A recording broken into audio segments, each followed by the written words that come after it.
E aí pessoal, beleza? Nesse vídeo vamos conhecer a história de Bernardo Belo. Durante as investigações ele foi acusado de ser comandante de um império milionário de jogo do bicho aqui no Brasil, no Rio de Janeiro, e até hoje está foragido. Vamos conhecer esse caso? Vem comigo.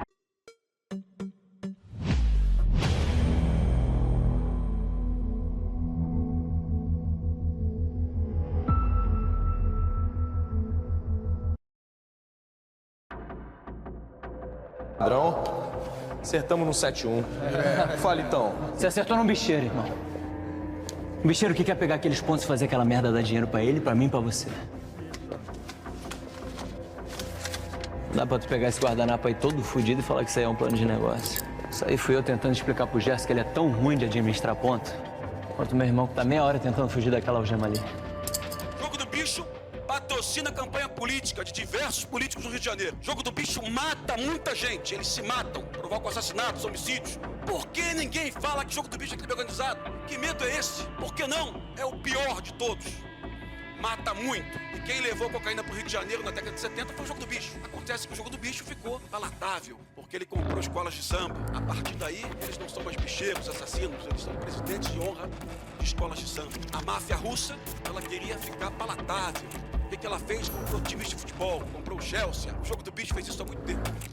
Comprou escola de samba. Aí deixa de ser um assassino, contraventor, bandido, para ser um honorável, respeitável presidente de escola de samba. E alguns partidos políticos do Brasil, alguns que eu admiro, utilizam as quadras dessas escolas para fazer festejo político. Aí não dá. Para compreender Bernardo Belo, preciso compreender o universo que criou. O Jogo do Bicho nasceu no século XIX, inicialmente como uma simples atração popular, mas com o passar das décadas transformou-se em uma das atividades ilegais mais lucrativas do Brasil. Milhões de reais passaram a circular diariamente, criando verdadeiros impérios financeiros. No Rio de Janeiro, alguns bicheiros tornaram-se tão poderosos que passaram a exercer influência muito além da contravenção. Financiavam eventos, patrocinavam escolas de samba, mantinham relações com políticos, empresários e membros das forças de segurança. Foi nesse ambiente que Bernardo Belo cresceu, num universo onde o dinheiro falava mais alto e onde o poder era conquistado não apenas com influência, mas também com medo. Durante anos, Bernardo Belo permaneceu relativamente distante dos holofotes. Seu nome não aparecia constantemente nos jornais. Não era uma figura pública, mas investigadores afirmam que ele estava construindo algo muito maior, silenciosamente. Enquanto a maioria da população sequer sabia quem ele era, nos bastidores da contravenção, seu poder aumentava, alianças eram formadas, territórios eram conquistados, negócios ilegais se expandiam, e o dinheiro continuava chegando, mas em um universo dominado pela disputa por poder, o crescimento de um homem quase sempre significa o enfraquecimento de outro, e isso, inevitavelmente, leva ao conflito. O mundo do Jogo do Bicho possui suas próprias regras, suas próprias hierarquias e suas próprias guerras. Quando grandes quantias de dinheiro estão envolvidas, conflitos tornam-se inevitáveis. Segundo as investigações, Bernardo Belo passou a disputar espaço com grupos rivais. A tensão aumentava, as alianças mudavam e a violência começa a crescer. O Rio de Janeiro já havia testemunhado guerras semelhantes no passado, mas as novas disputas revelavam um cenário ainda mais complexo. Um cenário onde organizações criminosas, milícias e contraventores frequentemente cruzavam caminhos, criando uma rede difícil de mapear e ainda mais difícil de combater. Em 2017, um crime chocaria o mundo da contravenção. A vítima era Rogério de Andrade. Não, na verdade, o alvo era Rogério de Andrade. Mas quem acabou morrendo foi Fernando Inácio, anos depois, em outro episódio ligado à disputa. As investigações passaram a apontar uma guerra interna, uma batalha entre grupos rivais que disputavam influência e território.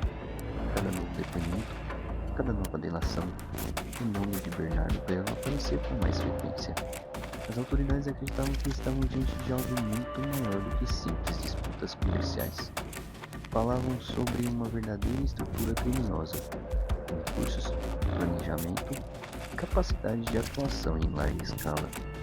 A Polícia Civil, o Ministério Público e diversos órgãos de investigação passaram anos reunindo informações. Interceptações telefônicas, quebras de sigilo, relatórios financeiros, depoimentos, documentos, peça por peça. Os investigadores tentavam reconstruir o quebra-cabeça. O objetivo era identificar quem realmente controlava a organização, quem tomava decisões, quem ordenava ações violentas e quem lucrava com tudo aquilo. O nome de Bernardo Bello aparecia repetidamente, transformando em um dos principais alvos das autoridades. Pra quem não conhece, essa aqui é Mirna Guerra, filha do Jorge Guerra e agora minha mulher. A gente tá junto pra tomar o que é nosso por direito. O búfalo que matou o Gerson, que tentou matar o profeta, não tá nem mais sentando na porra. Garota mimada é um merda. No bairro mais merda ainda, tal de Campo de Boitatá, sem querer roncar aqui no Rio, pô. Sou imperador dessa porra, não sou? Sou ou não sou, caralho? Dono da porra toda dos filhos. Pensa mais que é irmã de Suzana, não. Acabou o amor. É pra passar geral. O búfalo vai atacar nossos pontos e a gente vai se defender. Mas o mais importante é a vida de cada um que tá aqui agora.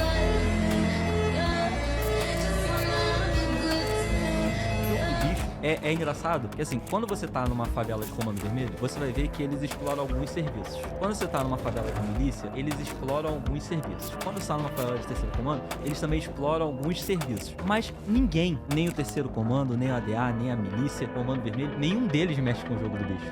Nenhum deles mexe com caça-níquel. Ninguém, cara. E aí as pessoas... Mas aí quem tá aqui do lado de fora, olha o velhinho indo lá fazer uma fezinha na banca com outro velhinho que é o que recebe o dinheiro da aposta e fala, cara, esse pessoal não é perigoso. Mas olha só, se eles não são perigosos, por que o Comando Vermelho não toma os pontos?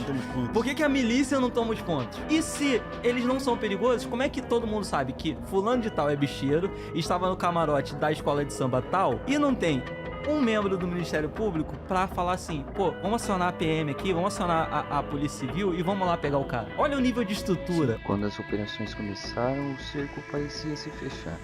Mandados foram expedidos, imóveis foram alvo de buscas, bens passaram a ser investigados, contas bancárias analisadas, empresas monitoradas, mas havia um problema. Bernardo Bello não estava lá. Enquanto agentes realizavam operações em diversos locais, o principal alvo permanecia fora de alcance. Era como que perseguir um fantasma, sempre mencionado, sempre procurado, mas nunca encontrado. Pouco a pouco surgiu uma pergunta: onde estava Bernardo Bello? As hipóteses eram muitas. Alguns acreditavam que ele havia deixado o país, outros afirmavam que permanecia escondido no Brasil, protegido por uma rede de contatos. A verdade é que ninguém necessitava uma resposta definitiva. Enquanto isso, o tempo passava e a condição de foragido apenas aumentava o mistério.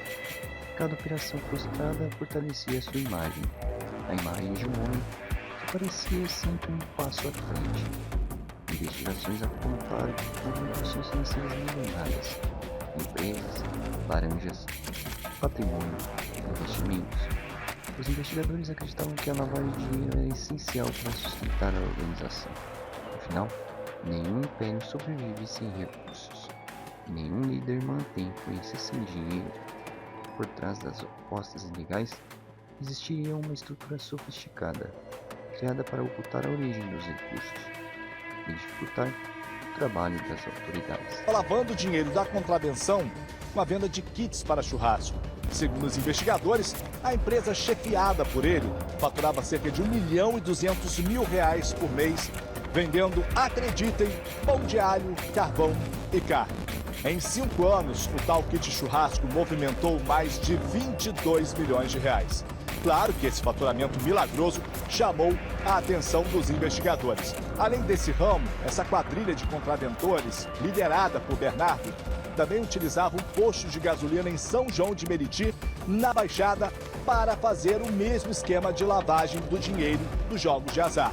O estabelecimento faturou quase R$30 milhões em 8 meses, uma renda de quase R$3 milhões todo mês, de acordo com Ferreira Ribeiro, homem de confiança do bicheiro Bernardo Bello. As investigações concluíram que a morte de Marcos está ligada à guerra entre quadrilhas, que lutam pelo controle de pontos de apostas em máquinas caça-níqueis. Na operação de hoje, a polícia também cumpriu 7 mandados de busca e apreensão para tentar esclarecer outros crimes de homicídios praticados contra integrantes dessas quadrilhas.